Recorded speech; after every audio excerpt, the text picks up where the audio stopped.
thanks again for coming. I'm sure you're all tired, but this is, of course, going to be an important panel.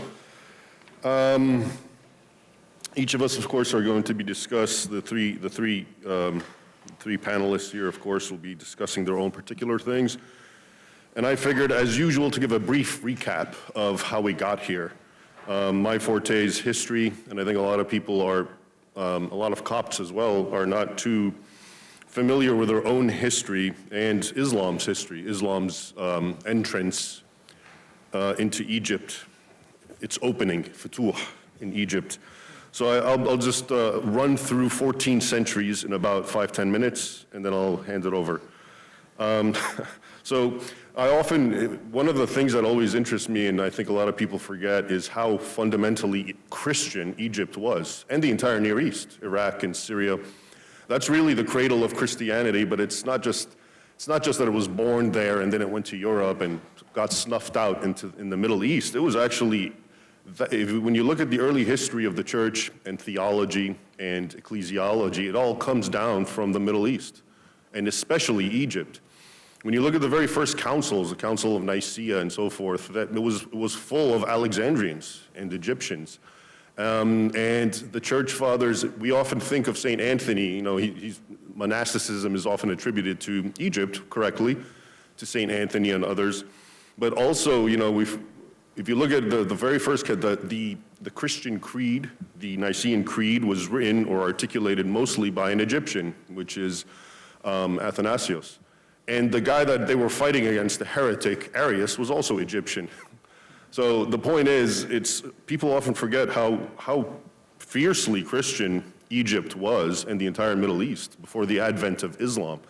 And now it's, in certain areas, and we'll discuss that, there is no Christianity. And in other areas like Egypt, you only have about 10 to 15% Christians. And so that's what I'll discuss briefly, how we went from that to that. And again, the oldest drawings of Jesus are found in Egypt, and a lot of the oldest manuscripts.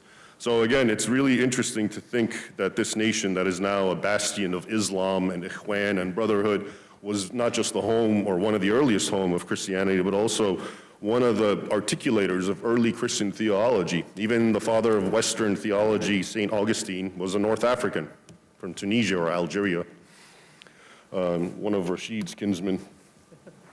So in the 7th century, all that comes to an end. You have the Arab conquests or the Islamic conquests, and all the Middle East falls like dominoes, all these Christian nations, Syria, Egypt, all the way into Morocco, and then of course enters Spain, Islam.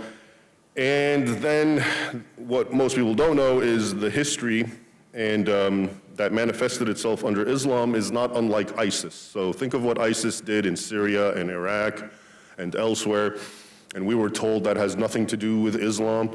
If you read the histories written by Muslim chroniclers and historians, and of course non-Muslims, it is one big ISIS nonstop, one long recycling ISIS, but on an exponential level, because it's not just a small band of terrorists, it's the caliphates, it's the sultanates, and they acted the same exact way.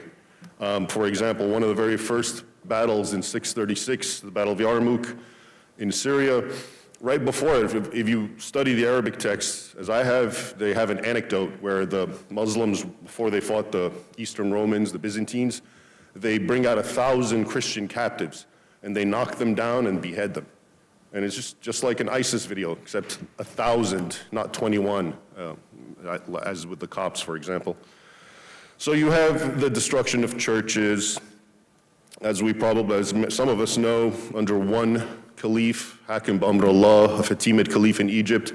The Muslims, the Arabic sources, Al-Makrizi says 30,000 churches were actually systematically destroyed or turned into mosques in greater Syria, which then encompassed modern-day Israel, Jordan, Lebanon, and Egypt. So 30,000.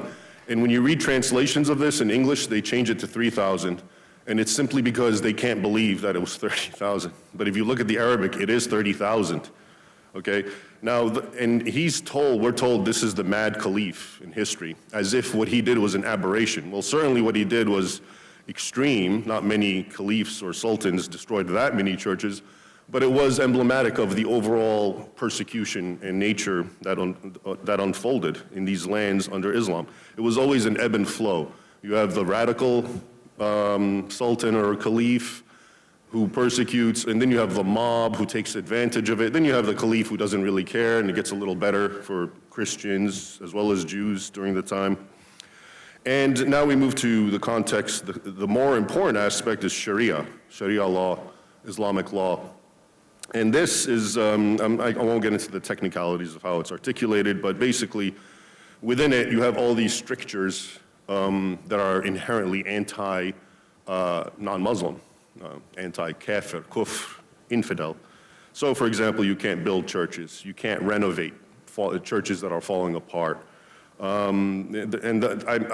the main one that we can focus on because of the continuity, as we'll see. But there's so much more in this. For example, a very important aspect, and that goes with the topic or the theme, hate. What is it? Hate based on religion. There's a doctrine, wala' wa bara', or loyalty and enmity, or love and hate, which Islam teaches in the Quran itself. And basically, you have to hate. If you're a Muslim, you have to hate everyone who's a non-Muslim. Even if they help you or benefit you, or you can somehow. There's an Egyptian cleric, Yasser al-Burhami, I saw him on TV, saying that it's true, a Muslim man can marry a Christian woman, Ahl Kitab, but he has to hate her with his heart. And he can know her carnally and whatever, but as long as he hates her, it's legitimate. So that's part of the teachings. It's fundamentally, what is it? It's tribalism. It's the deification of tribalism. That's how I could describe it, and that's what makes it dangerous. Tribalism is bad enough because it's always us versus them. But when you deify it, by that I mean you've turned it into a command from God. It's godly to be tribal. And to break away from tribalism is to break away from God, hence the apostasy penalty. Because if you're not one of us, then you deserve to die. So all of this really comes into play. And then there's also the conditions of Omar. This goes back to Sharia, but so the long and short of it is there's so many stipulations for conquered non-Muslims, Christians and Jews, etc., in order to live under Islam. And they have to, in short, they have to embrace second or really third class status. Okay, and by today's standards, that would be called extreme abuse and, intolerance for sure. So we move to the modern era. And what happens in the modern era is basically Islam gets weak and the West becomes very strong. And Islam tries to copy the West. If you look at the most powerful Muslim nation in the pre-modern era, of course, was the Ottoman Empire, Turkey, modern day Turkey. And it was fiercely and fanatically jihadist, Turkey. And in fact, they were the standard bearers of jihad in a way more than the Arabs, really. They took to the concept of jihad like a fish in water.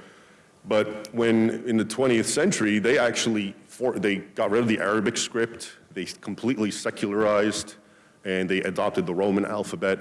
It was a time when Islam was really trying to emulate the successful and victorious West. But, and this is the problem, we have this kind of tension. On the one hand, Egypt and the Middle East and all these nations want to modernize, and of course the individuals themselves, some are very modern. On the other hand, they want to maintain their religion. But the religion itself, as discussed, is inherently anti-other. It's tribalistic. And so this manifests itself in unfortunate and bizarre ways in places like Egypt. So Egypt, for example, the second article of the Constitution flat out states Sharia is a primary source of legislation. Well, if Sharia is a main source of legislation and Sharia is anti-church building and Sharia says that the non-Muslims, his word of testimony, 2 infidels is equal to 1 Muslim, and the woman's place, et cetera, how do you reconcile that with trying to modernize? And I think that's the constant tension that's going on in these Muslim nations. And so as part of our panel, we're looking at dynamics, the ongoing dynamics. And so we see churches in Egypt and in the Middle East are either banned by the governments, or they go through these draconian restrictions. And the same thing, you needed a decree to actually just fix the toilet, And it goes all the way back to these old teachings that you can't fix a dilapidated church. Or they're burned by the mob for whatever reason, and the authorities look the other way because of some infraction. Or they're bombed by terrorists, and this has happened many times in Egypt, of course. And we have all the other aspects that really make life for religious minorities, specifically the Copts in Egypt, very bad. So like the blasphemy codes or Isdra al-Adyan, basically you can't, if you say anything that is interpreted as offensive to Islam, you're a blasphemer. And that can get you in jail or worse.